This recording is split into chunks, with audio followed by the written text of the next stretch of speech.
مگر جب ابن زیاد کو یہ پتا چلا تو اب 22,000 کا لشکر بھیج دیا گیا۔ ناظرین، یہ تاریخ کی کیسی لڑائی تھی کہ 82 فیملی ممبرز ہیں جن میں بچے اور عورتیں بھی ہیں جو لڑائی کے لیے نہیں آئے ہیں، اور ان کے مقابلے کے لیے 22,000 کا لشکر۔ یعنی گویا یزیدی بھی جانتے تھے کہ یہ علی کا خون ہے، یہ شیر خدا کی اولاد ہیں، یہ چند لوگوں سے کنٹرول نہیں ہو سکیں گے۔ 22,000 کا لشکر بھیجا گیا، پانی بند کیا گیا، بھوکا پیاسا کر دیا گیا، بچوں کو تکلیف میں ڈال دیا گیا، اور پھر اسی تکلیف، اسی پیاس، اسی جس کو آپ کہیں بھوک کے عالم میں 10 محرم کا دن آ گیا۔ سن 61 ہجری ہے، اور 10 محرم کو اس آسمان نے، اس زمین نے یہ منظر کیسے دیکھا ہوگا کہ جن کو نبی پاک سونگھا کرتے تھے، جن کو اپنی زبان دیا کرتے اور نبی پاک کے لعاب کو وہ اپنی غذا بنایا کرتے تھے، ان شہزادوں کو، ان اہل بیت اطہار کو بڑی بے دردی کے ساتھ کربلا کے میدان میں شہید کر دیا گیا۔ ایک ایک کر کے نوجوانان اہل بیت شہید ہوتے گئے، مگر سب کی زبانوں پر کلمہ طیبہ تو تھا، سب کی زبانوں پر اللہ کی رضا کے نغمے تو تھے، شکوے نہیں تھے، شکایات نہیں تھی۔ سب جانتے تھے کہ آج شہید ہو رہے ہیں، اور اگلا جو ہمارا مقام ہے وہ جنت الفردوس ہے، وہاں پر ہمارے استقبال کی گویا تیاریاں ہو رہی۔ اللہ کے وعدوں پر انہیں یقین تھا۔ ایک ایک کر کے شہید ہو گئے، اور پھر امام حسین کی باری آئی، اور امام حسین نے کربلا کی دھرتی پر، کربلا کے میدان میں جو ایک تاریخی خطبہ دیا، اس کے میں چند الفاظ آپ کو سناتا ہوں۔ مگر وہ کہتے ہیں نا کہ لالچ اندھا کر دیتی ہے۔ وہاں یزیدیوں کو جو لالچ دی گئی تھی کہ اگر یہ امام حسین کو معاذ اللہ شہید کر دیں گے یا اس لشکر کو ہرا دیں گے تو انہیں فلاں ملک کی سربراہی، فلاں شہر کی گورنری اور اتنے ہیرے جواہرات دیے جائیں گے۔ مال کے لالچ میں، اقتدار کے لالچ میں کلمہ پڑھنے والا مسلمان بھی کیسا اندھا ہو سکتا ہے؟ ذرا سوچئے۔ وہ بھی نماز پڑھتے تھے، وہ بھی اذان دیتے تھے، وہ بھی اللہ کا نام لیتے تھے۔ اس سے یہ سیکھنے کو ملا کہ صرف نماز پڑھنا، صرف اللہ کا نام لینا کافی نہیں ہے۔ ایمان کی اصل کیا ہے؟ اللہ کے حبیب سے کتنی محبت ہے، اور نبی پاک کی آل اور ان سے اٹیچ چیزوں سے آپ کو کتنی محبت ہے۔ تو یہاں یہ بات ثابت ہوتی ہے کہ آج بھی اگر کوئی کلمہ پڑھتا ہے یا بعض اوقات ایک بہت بڑا لشکر اس کے ساتھ ہے تو ضروری نہیں وہ حق پر ہو۔ 22,000 کے سامنے 82 اللہ والے تھے، 22,000 والے بھی 22,000 بھی نماز پڑھتے تھے، مگر یہاں 82 کی جو جماعت تھی نا، یہ ایمان والے تھے، یہ اللہ کے پسندیدہ بندے تھے۔ اچھا، حضرت حور کا جو وہ واپس آنا تھا، سبحان اللہ، یعنی وہ ان کا ڈیسیشن کیا تھا کہ وہ یزیدیوں کے ساتھ تھے، مگر ان کا دل ایسا لرز رہا تھا کہ یہ ہم کیا کرنے جا رہے ہیں، اور سبحان اللہ وہ نعرہ لگاتے ہوئے حضرت امام حسین کے قدموں میں آئے اور پھر ان کی طرف سے لڑتے ہوئے شہید ہو گئے۔ جبھی تو شاعر کہتے ہیں کہ بعض اوقات انسان ایک ایسا ڈیسیشن لے لیتا ہے، فیصلہ کر لیتا ہے کہ مجھے جہنم کے راستے سے نکل کر جنت کے راستے پر جانا ہے۔ زندگی میں ہمارے بھی ایسے موقع آتے ہیں، دل کہہ رہا ہوتا ہے میں غلط کر رہا ہوں، دل بتا رہا ہوتا ہے کہ یہ رانگ وے ہے، مگر انسان لالچ میں آ کر، نفس و شیطان کی شرارتوں میں آ کر اپنے اس کام کو گویا بھول جاتا ہے کہ میں کیا غلطی کر رہا ہوں، اور اسی پر ڈٹا رہتا ہے۔ اچھے لوگ وہ ہیں، عقل مند وہ ہیں، نصیب والے وہ ہیں جو فیصلہ کرتے ہیں کہ نہیں، مجھے جہنم کے راستے پر نہیں، اللہ کی نافرمانی کے راستے پر نہیں، مجھے اللہ کے فرما برداروں والے راستے پر چل کر جنت میں جانا ہے۔ وہ کہتے تھے حضرت حر نے کیا کیا تھا؟ یہ نعرہ حر کا تھا جس وقت فوج شام سے نکلا کہ دیکھو یوں نکلتے ہیں جہنم سے خدا والے۔ یہ نعرہ حر کا تھا جس وقت فوج شام سے نکلا، یہ نعرہ حر کا تھا جس وقت فوج شام سے نکلا، کہ دیکھو یوں نکلتے ہیں جہنم سے خدا والے، کہ دیکھو یوں نکلتے ہیں جہنم سے خدا والے۔ ہزاروں میں 72 تن تھے تسلیم و رضا والے، حقیقت میں خدا ان کا تھا اور یہ تھے خدا والے۔ امام حسین نے 10 محرم الحرام کو کربلا کے میدان میں کیا خطبہ دیا؟ کئی دنوں سے بھوکے ہیں، پیاسے ہیں، نکاہت کا عالم ہے، آپ کے سامنے آپ کے گھر والے شہید ہوئے ہوئے، تکلیف کا عالم دیکھیں، مگر وہاں بھی اتمام حجت ہے، وہاں بھی نیکی کی دعوت ہے، وہاں بھی لوگوں کو گناہوں سے بچانا ہے۔ اللہ اکبر، یہ کیسا جذبہ تھا! امام عالی مقام فرماتے ہیں خون ناحق حرام اور غضب الہی کا موجب ہے، یعنی غضب الہی لانے والا ہے۔ میں تمہیں آگاہ کرتا ہوں کہ تم اس گناہ میں مبتلا نہ ہو۔ میں نے کسی کو قتل نہیں کیا ہے، کسی کا گھر نہیں جلایا، کسی پر حملہ آور نہیں ہوا۔ اگر تم اپنے شہر میں میرا آنا نہیں چاہتے ہو تو مجھے واپس جانے دو۔ میں تم سے کسی چیز کا طلبگار نہیں، تمہارے در پہ آزار نہیں۔ تم کیوں میری جان کے در پہ ہو، اور تم کس طرح میرے خون کے الزام سے بری ہو سکتے ہو؟ روز محشر تمہارے پاس میرے خون کا کیا جواب ہوگا؟ اپنا انجام سوچو، اپنی عاقبت پر نظر ڈالو، پھر یہ بھی سمجھو کہ میں کون ہوں۔ میں بارگاہ رسالت کا، نبی پاک کے دربار کا چشم نظر ہوں، نور نظر ہوں۔ میرے والد کون ہیں؟ میں بارگاہ رسالت میں کس چشم کرم کا منظور نظر ہوں؟ سوچو تو صحیح، میرے والد کون ہیں؟ میری والدہ کس کی لخت جگر ہیں؟ میں انہی بطول زہرا کا نور دیدہ ہوں جن کے پل صراط پر گزرتے وقت عرش سے ندا دی جائے گی کہ اے اہل محشر اپنی آنکھوں کو جھکا دو، اپنے سر کو جھکاؤ، کہ خاتون جنت پل صراط سے 70,000 حوروں کو رکاب سعادت میں لے کر گزرنے والی ہیں۔ میں وہی ہوں جس کی محبت کو نبی پاک علیہ الصلوۃ والسلام نے اپنی محبت فرمایا ہے۔ میرے فضائل تمہیں خوب معلوم ہیں، میرے حق میں جو احادیث وارد ہوئی ہیں تم ان سے بے خبر نہیں ہو۔ اب ذرا غور کیجئے، ایسا خطبہ ہو، ایمان والوں کی تو دل لرز جائے نا۔ آج بھی جب امیجن کرتے ہیں، تصور کرتے ہیں کہ چاروں طرف تلوار لیے لوگ کھڑے ہوں گے اور نبی پاک کا یہ نواسہ اکیلا ان کے درمیان کھڑے ہو کر جب یہ خطبہ دے رہا ہوگا، اگر دل میں ذرا سا ایمان ہوتا، ذرا سی محبت رسول ہوتی، ذرا سا جس کو آپ کہیے کہ اللہ کا خوف ہوتا، تو کیسے لڑائی لڑتے؟ یہ تلواریں گر جاتی، لوگ ادب سے ہاتھ جوڑ کر آ جاتے۔ مگر جواب کیا دیا گیا ان ظالموں کی طرف سے؟ ہمیں تمہارے فضائل معلوم ہیں، مگر اس وقت مسئلہ زیر بحث نہیں ہے، یہ مسئلہ زیر بحث نہیں ہے۔ آپ جنگ کے لیے کسی کو میدان میں بھیجیے اور اپنی گفتگو ختم فرمائیے۔ حضرت امام نے پھر فرمایا، میں تمام حجتیں ختم کرنا چاہتا ہوں تاکہ اس جنگ کو دفع کرنے کی تدابیر میں میری طرف سے کوئی تدبیر نہ رہ جائے، اور جب تم مجبور کرتے ہو تو مجبوری اور ناچاری میں مجھ کو تلوار اٹھانا ہی پڑے گی۔ اور اس کے بعد کیا ہوا؟ اس کے بعد ناظرین زبردست گھمسان کا رن ہوا۔ نبی پاک کی آل کے ان شہزادوں نے جب تلوار اٹھائی تو اچھے اچھے سورما کو زمین بوس کر دیا، خاک و خون میں نہلا دیا، مگر اس کے بعد خود زخموں سے چور ہو کر شہید ہوتے چلے گئے۔ اس کے بعد جب امام عالی مقام کی شہادت کا وقت آیا تو آپ نے عین شہادت کے وقت بھی سجدہ کیا، 2 رکعت نفل ادا کی۔ ذرا غور کیجئے، یہ امام حسین کربلا کے میدان میں سجدہ کر کر مجھے اور آپ کو کیا پیغام دے رہے ہیں؟ پوری دنیا میں جو مجھے ناظرین سن رہے ہیں، یقیناً آپ کو امام حسین سے محبت ہے، خاندان نبوت سے محبت ہے، اہل بیت سے محبت ہے، کربلا والوں سے محبت ہے، مگر امام حسین کا یہ پیغام یاد رکھیے کہ آپ نے آخری وقت کربلا کے میدان میں سجدہ کر کے اپنے سارے چاہنے والوں کو قیامت تک کے لیے یہ میسج دے دیا کہ نماز کسی صورت میں معاف نہیں ہے۔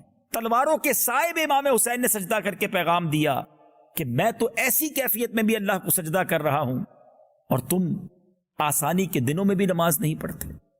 مجھے بتائیے نا، کیا پنجتن کے غلام کی نماز قضا ہو سکتی ہے؟ کیا امام حسین کے چاہنے والا فرض نماز چھوڑ سکتا ہے؟ وہ کس منہ سے امام حسین کو قیامت کے دن منہ دکھائے گا؟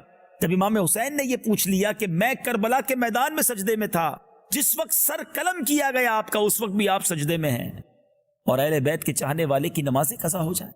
خدارا، اے حسینیت سے محبت کرنے والو، حسینیت کا پیغام لینے والو، امام حسین کے چاہنے والو، حسینیت ہی یہی ہے کہ نماز قضا نہ ہو، صبر ہو، شکر ہو، اللہ کے فیصلوں پر یقین اور اس کو تسلیم کیا جائے، اور جب باطل کے سامنے موقع ملے تو ڈٹ جانا چاہیے۔ کمپرومائز کرنا یہ حسینیت نہیں ہے، یہ امام حسین کا اور کربلا کا پیغام نہیں ہے۔ آج لوگ کہتے ہیں جناب کیا کریں، مارکیٹ میں جو چلتا ہے وہ کرنا پڑتا ہے، ہمارے خاندان میں یہ ریت رواج ہے، چلنا پڑے گا، بچے کی شادی ہے تو کیا کرے، خوشی میں کرنا پڑتا ہے، بچے کی خوشی کے لیے میں یہ غلط کام کر رہا ہوں۔ کوئی بیرون ملک ایسے ملک میں چلے جائیں کہ جہاں غلط کام ہو رہے تو کہتے ہیں اس ملک کا ماحول ہی ایسا کرنا پڑے گا۔ امام حسین بھی کہہ دیتے کہ یزید کا دور ہے تو کرنا پڑے گا، کمپرومائز کر لیتے، نہیں، سر کٹا دیا، خاندان لٹا دیا، مگر نانا کے دین کے پرچم کو بلند کر دیا۔ شاعر کہتے ہیں نا، قتل حسین اصل میں مرگ یزید ہے، اسلام زندہ ہوتا ہے ہر کربلا کے بعد۔ آپ نے یہ قربانی دی ہم سب کے لیے تھی کہ کل کو یہ نہ کہے کہ جناب جب نواسہ نبی بھی کمپرومائز کر سکتے ہیں تو پھر ہم تو گناہگار لوگ ہیں، ہم بھی کمپرومائز کر لیں۔ ارے اتنا بڑا مرتبہ ہونے کے باوجود آپ نے کمپرومائز نہیں کیا، آپ نے سر نہیں جھکایا باطل کے آگے۔ اور آج ہم چھوٹی چھوٹی باتوں پر کمپرومائز کر لیتے ہیں، اپنا دین بیچ دیتے ہیں، اپنے نبی کی محبت کو بیچ دیتے ہیں، اپنے مذہب اور اسلامی تعلیمات کو بھول جاتے ہیں۔ غور کیجئے، کربلا کا میدان مجھے اور آپ کو یہ پیغام دے رہا ہے کہ ہمیں جہاں جہاں موقع ملے گا ہمیں اپنے دین کو اپنانا ہے، سنتوں کو اپنانا ہے۔ لوگوں کی شرم میں ہم نبی پاک کے طریقے کو چھوڑ دیں گے؟ ہیں لوگ کیا کہیں گے یہ سوچ کر ہم اہل بیت کے طریقے کو چھوڑ دیں گے؟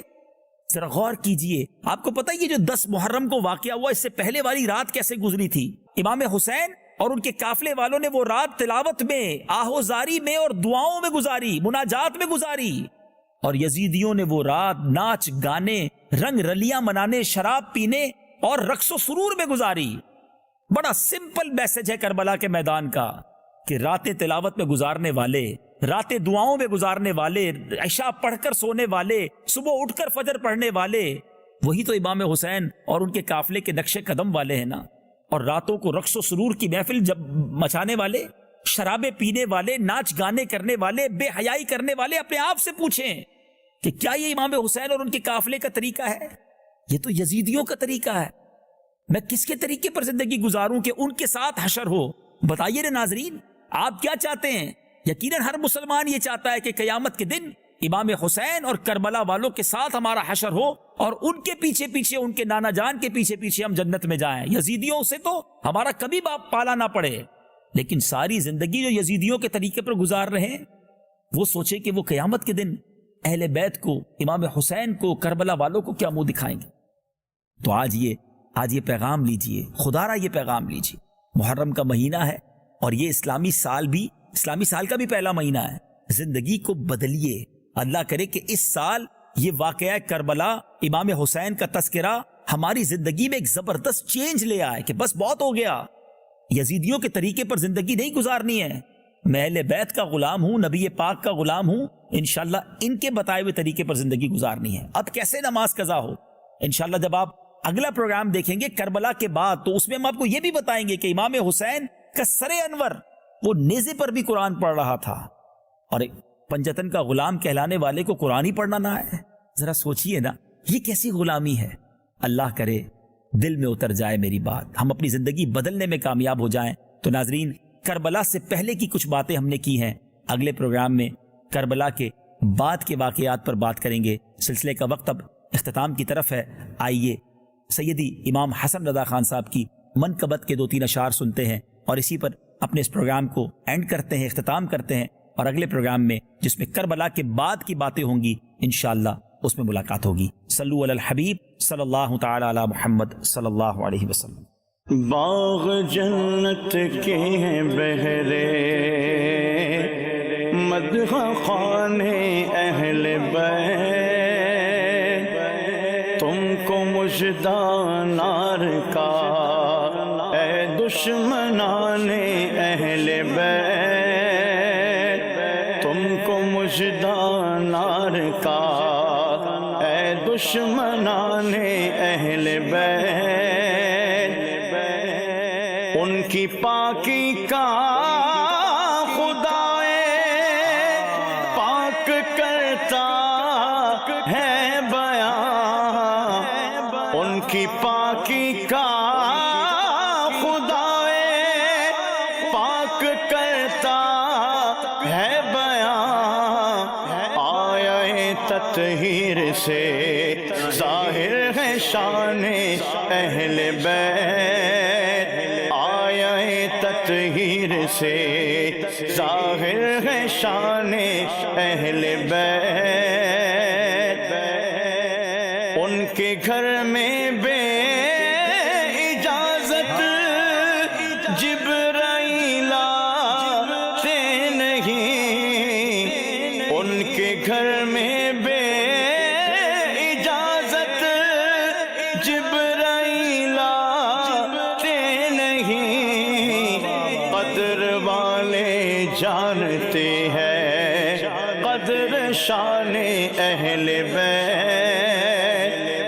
بدر والے جانتے ہیں قدر و شان اہل بیت، رزم کا میدان بنا ہے جلوہ گاہ حسن و عشق، رزم کا میدان بنا ہے جلوہ گاہ حسن و عشق، کربلا میں ہو رہا ہے امتحان اہل بیت، کربلا میں ہو رہا ہے امتحان اہل بیت، گھر لوٹانا جان دینا کوئی تجھ سے سیکھ جائے، گھر لوٹانا